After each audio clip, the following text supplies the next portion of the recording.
Pop culture, nostalgia, Spielberg, Ready Player One. What's in the box? Hello, beautiful.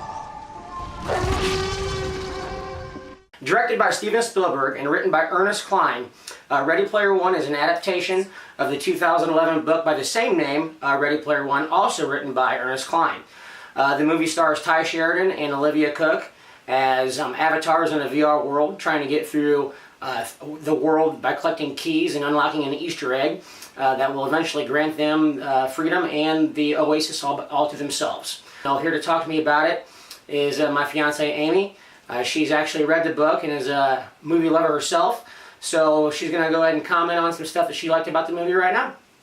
Okay, so obviously my fellow book readers will know that the book always is better than the movie, but Steven Spielberg did a really good job making this into a movie, this book, which I thought when I first heard that it was becoming a movie from Nick, it at least has to be 3 movies, but Spielberg mastered it and I left the theater feeling really happy. It was a good, fun movie. Definitely a movie to go see in theaters.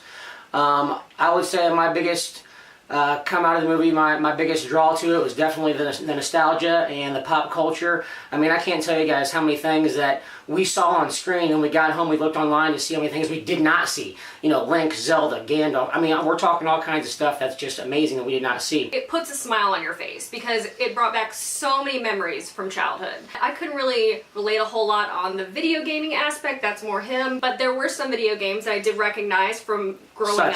Such as Battletoads. Battletoads. Oh my gosh, I saw Battletoads is an old game. There's also new games in there such as Tracer from Overwatch. Halo. There's some Battleborn characters. Halo's in it. Mortal Kombat. Yeah. Haruken. I mean, we're talking some crazy awesome stuff. And, you know, I'm not going to get on the spoiler side, but there's a whole entire 10-minute scene of a classic horror movie we won't get into, but this is probably one of my best scenes so far that I've seen all year. And it's, you know, it's only March, but I'm sure I'll be thinking about that scene come the end of the year. But I will say that, you know, Ty Sheridan and Olivia Cooke, they were great actors. Spielberg is a master director. I mean, the science fiction, you could see that he was the one that created it. And it felt like a Spielberg movie. Absolutely. Really I mean, did. and you told me that how the hell are they going to make a movie out of this book when there's so many culture references, but you said the one person that could do it is definitely Spielberg. Right. And at 2.5 hours, the movie flies by. It really did. I mean, it's crazy awesome. The chase scene at the very beginning is one of the best chase scenes I've ever seen in history. It's a race scene. Well, a racing, yeah. There's chasing in it. Chasing in it, racing in it. By 2 iconic characters, T-Rex, which you see in the previews, T-Rex, King and Kong. That was awesome. You know, it doesn't matter if you are a younger viewer, you'll appreciate this movie because it's part of the VR world where you can just kind of tap into somebody that you were not. You know, from back in the time, people have always wanted to be somebody that they're not. And this movie definitely sends that message. There's definitely pros and cons of this, but the pros big time outweigh the cons. The writer of the book helped with the movie, and it just felt really natural. Like, even if the challenges were different, it just felt like the language of it and the just the writing, it flowed really well. I'm glad you said writing. Still kept me interested. I'm glad you said writing because, like I said at the beginning, the same guy that wrote the actual book co-wrote the movie. So his stamp is definitely on it still. The big question is, was that all the references and the pop culture going to ruin the movie? It does not. It just enhances it. From frame 1 to frame end, I was a little nerd. This is the nerdiest of nerdiest movies you will ever see, and it probably has ever been made. My grin was ear to ear the whole entire movie, spine-tingling moments galore, and just some holy crap, did that just happen? Yeah. Right. I mean, I'm just going to do this, and I'm just going to do that. If you want to see Mechagodzilla versus Gundam versus Iron Giant, here's the movie for you folks. The fun factor is out of control with this movie. Now, we're getting back to the pros and cons when you talk about the pros and cons. Like Nick said, he was a big nerd. He when he handed me the book like 2 or 3 years ago, and granted I haven't read it since, but I mean the book stayed with me. It was definitely one of the books I really enjoyed reading. It was a very good page turner. Of course, get the book and then see the movie. You'll be happy with both. But he was saying he was a nerd, and of course when I was reading the book, I mean I definitely it kind of embodied you because you're always telling me about video game characters, weapons, worlds, everything like that. There's a Lancer from Gears of War. Okay. That's good.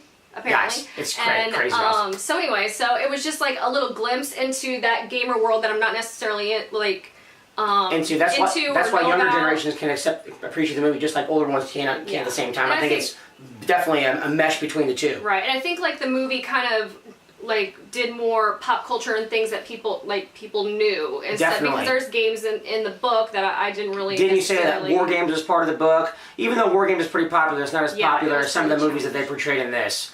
Yeah, so I'm gonna say let's go to pros and cons. My pros is going to be the imagery, the direction by Steven Spielberg, and his 70-year-old self. Yes, his 70-year-old self can still orchestrate a masterful chase scene, or a masterful race, or a masterful battle. It's almost as if he's sitting in the theater with you going, you see this? I can still do it. Yeah, and I told, to go off of that, the way it was in the movie was what I pictured when I was reading the book. Was it? With the stack, I've heard that. When it opened, the opening scene with like the stacks and stuff, it's like the city, the real life city that they're in. It's very impoverished and just, I don't know, it just really, like, Spielberg went from paper to screen brilliantly. Seamlessly. Yeah, and the virtual reality world was awesome, of course. Virtual reality, there's just endless possibilities, and it's kind of a glimpse into the future. And I'm going to go ahead and just start. I'm going to say a con now. I know we had my pros. Well, pro. I'm going to go with a con since you said that. When the movie's in the VR world, you are mesmerized. Every single frame, sound, whatever's going on screen, you just cannot take your eyes off it. When it goes back to the real world, even though it's done very well, you're kind of wishing that you were back in the VR world. And also, sometimes the love story between the main character, Percival, Ty Sheridan, and Olivia Cooke is kind of forced at the beginning, but towards the end, you can kind of see where it was going. So that's my only con, is the transitions. Not the transitions, but you want to be in the you want to be in the VR world when you're not, and the love story was kind of rushed. But other than that, guys, the 2.5 hours flies by like a roller coaster. Like not feel like I thought I was a 10-year-old kid on Christmas morning. Yeah. I mean, it's that type of style. It makes you feel like a kid. Like you're just grinning ear to ear. You're enjoying what you're watching. There's really good music in it. Excellent music. My favorite. Okay, so like Nick pointed out. Like Easter eggs in the movie that I necessarily didn't think of right away, and like you said, there's Easter eggs that we didn't even notice. Yeah. But we want to see it again and like see if we can catch them. But one of my favorites personally was the "Say Anything." Yeah. He holds a boom box in the air. You guys all know that reference. And when that happens, his friends come to Al. It's just we can't give anything away. Oh my god! But Spielberg does not hold any punches. Some of the stuff that he adds that isn't his stuff, that's just his own mind, is very cohesive with what's already part of the book. And so I'm saying, pros, direction, visuals, style, just fun factor is out the wazoo. You feel like a kid again, and the only bad thing. The actors aren't really well known, but they're really good. I mean, Ty Sheridan from Cyclops from X-Men, and then Olivia Cooke. She's doing a new movie called Thoroughbreds. That's out in in theaters right now, so check that out. I heard that she does a really good job there. So you think fun factor, direction, Spielberg's back for sure. You can definitely feels like a kid making this movie. Awesome. And the transitions between, This is going to be a movie that carries out throughout time. Definitely. We'll be talking about this movie like we talk about, Jurassic Park, or Minority Report. It's that science fiction stuff, or Jaws, or we got, he invented E.T., we got Indiana Jones. I mean, it's definitely his classic Spielberg touch, and it is fantastic. Mm-hmm. I'm going to go ahead and give Ready Player One a 9 out of 10 balls. 9 balls all the way. Okay. So we're on agreement. So we're going to go ahead and say Ready Player One as a whole, 9 out of 10 balls. Is that right? Okay. Agree. Yeah. So guys, you guys heard it here first. Thanks for watching Balls Round Reviews. It's Ready Player One, 9 out of 10 balls. Primetime Spiel balls, baby. Take it easy, guys. Stay rounded.